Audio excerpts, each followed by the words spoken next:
Alrighty, what is going on, guys? Edward here, back with another video.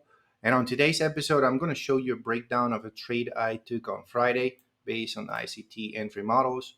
And right here, it was on a 1 minute time frame, and I will break it down for you, pretty much top-down analysis. So let's get started right here. I promise I won't take too long for this video. I'm not even going to add an intro on this. I really don't want to waste much of your time. So right here, what is the first thing I'm seeing? This actual break, this sell side liquidity right here from this low. I'm on H4. If I go also on the daily right here, we see that we have this lows being swept, this low being swept right there, right? This was actually on Thursday. It was very late in the afternoon, so I was not interested on looking for an entry just right there. So if you go on the 1 hour, let's go ahead and just check it on the 1 hour right here. So we see the price actually swept that low. It was on Thursday around 3 p.m. So it was dropping. And then, of course, we got into Asian session, then London session, and then right here, this was actually what was happening on Friday. So I'm gonna go somewhere here. You guys know I normally trade New York session. I don't trade any other session. I only try to focus on New York session. So I'm going to tell you what I was seeing here. First, on the 1 hour, there was a zone. Now, pay attention to what happened because you're going to see now that even SMC traders or beginners from SMC, from Smart Money Concept, they most likely got played out right here in this one. Okay. If you see that there's actually a supply right here, right? A little supply in this area. Okay. And to be honest, I was not interested in taking sales on Friday. I was not interested in taking sales. I was thinking that price would actually go up a little bit. Maybe I wasn't expecting that much. That's why I was actually looking on the 1 minute time frame, because all I wanted to do is catch just a small position, a small buy. I didn't want it to hold anything throughout the weekend or anything like that. I just wanted to scalp it, right? And I know we have, New York session is about to start, and I know we're getting close to the supply. So, one of two things is going to happen. I'm looking to buy, like I'm interested in buy, right? But not yet. I want to see more confluences in my direction. I want to see some liquidity being swept, right? Why am I interested in buying? Because on Thursday, very late in the afternoon, we have that swept from that very strong low, right, in the past. So if I see a sweep from a previous low, I'm normally, based on this ICT entry model, I'm now looking for a potential buy, but not just like that, right? I just won't be buying just because it swept that low. No, I want to see the confluences I want. So I'll show you, right, what was happening. Um, by going on the 5 minute time frame right here, let's see and wait by the time, let's see when New York session opens. So New York session opens right here. You see that gray zone right there that marks off my session. So what I was seeing from here, I was like, okay, well, New York session is just sweeping London high, right? And from here, basically, there's an entire consolidation. We can see that even from here, like if you go like this, hold on, this entire zone right here, this lows, especially this low from London, right there.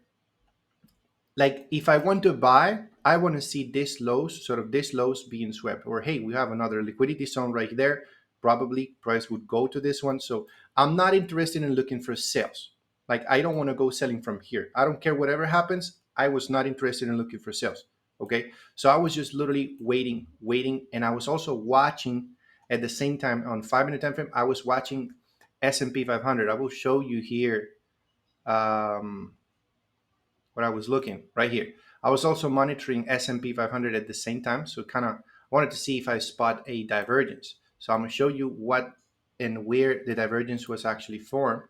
So I'm waiting at this point. I know price is going into that supply, and I just want to see what the reaction is going to be.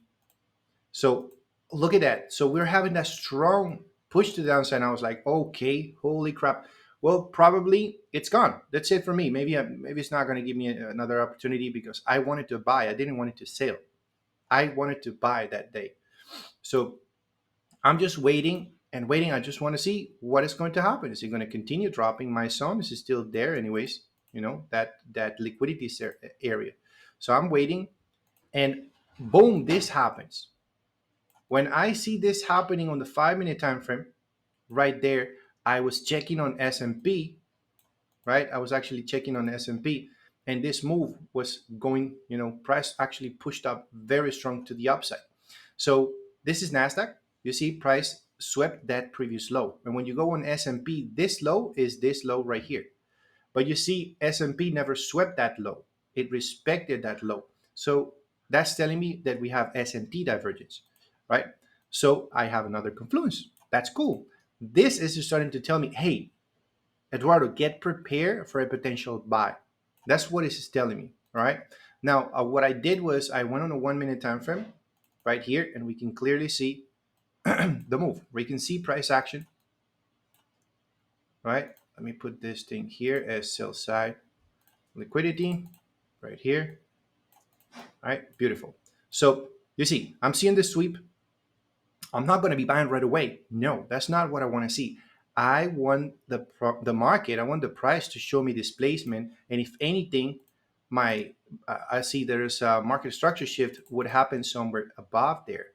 You see, this is one. We have one move, correction, move, right? So we have an impulse right here.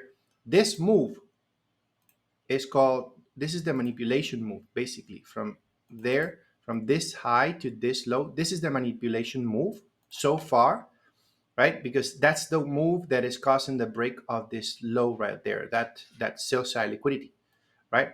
So what am I waiting? I'm waiting for, I want to see before, if I'm thinking to buy, I want to see displacement to the upside, causing a market structure shift, and I want to see a fair value gap, and I want to use my Fibonacci as well to see if I'm on discount, right? Because I want to buy from discount.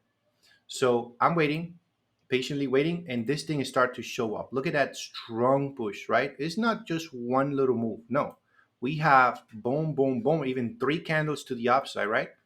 Just right there, ICT marks this up. Boom, you have, normally this is where your head start thinking, and you're like, okay, this is the time for me to start looking for buys. You know, so I'm using my fib from this low so far to this high, and I want to pay attention to any fair value gap that is within my discount. I don't care whatever happens, maybe above or this fair value gap right there. I don't care. I won't be taking that one. I want to take a fair value gap that is within my discount. So I'm waiting, and I see price keeps pushing, creates another high right there, and I'm having this fair value gap now here, which is the biggest one so far,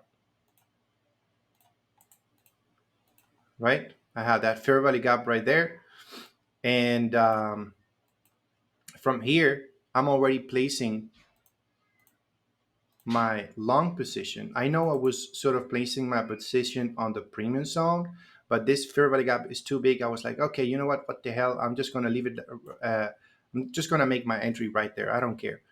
Uh, I see that I was thinking about placing my stop loss below this low, but then I was also thinking, it's Friday. I don't want to be playing around. Probably it's going to be choppy or something. So I'd rather just stay safe and just put it just below the manipulation move. This low is supposed to be protected. So, I mean, I'm just going to leave it like that.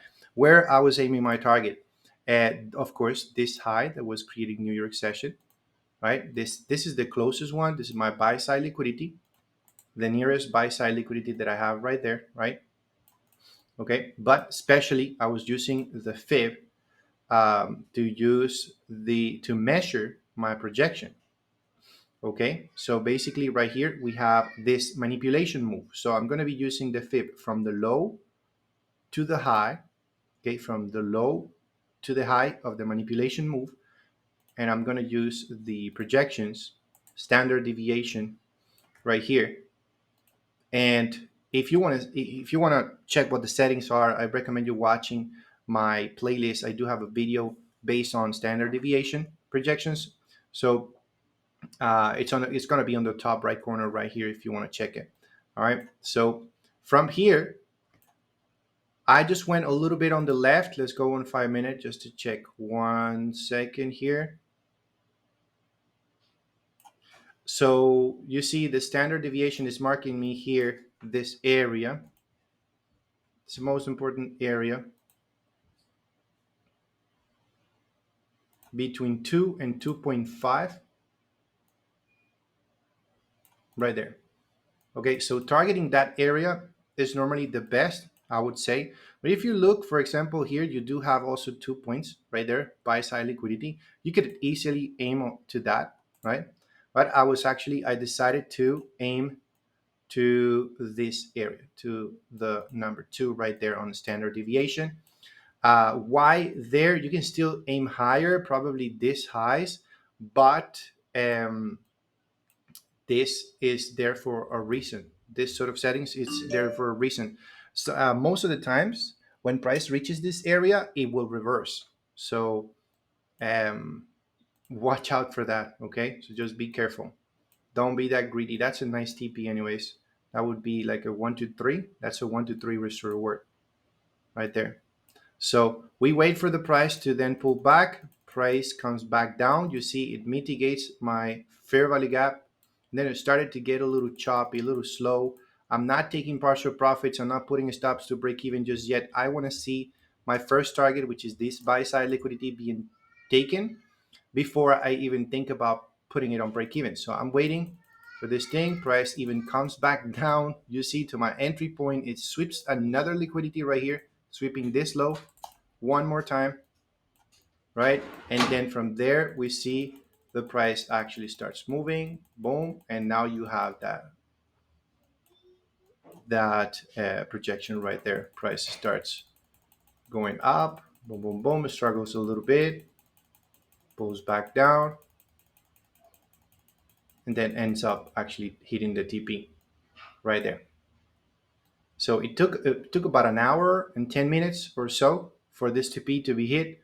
And not just that, look at what happened. And this is what I mentioned, that whenever the price actually reaches the zone, normally tends to retrace, right? If I go on 5 minute time frame, look at what happened. We have the market is sweeping this previous high after touching that reversal. So right here, we have that buy side liquidity. Here would be our market structure shift. If you were interested in looking for sales, now all you have to do is wait for displacement to the downside. What happens? Boom, boom, boom. Look at that strong displacement, market structure shift, price pulling back to your OTE. Basically, price is at a premium right now. Look at that. Price is in the zone. Let's see. And then from there, boom, look at that meltdown. It was a beautiful drop from there. But similar setup now. We're having the manipulation move. Now we have the market structure shift, pull back to premium, and then that big sell right there. So it gave another opportunity to sellers right there. But you see where the price actually reversed right there from that zone. So after taking my buy, that was it. Like that's it. I only took one trade on that day. So I hope it makes sense.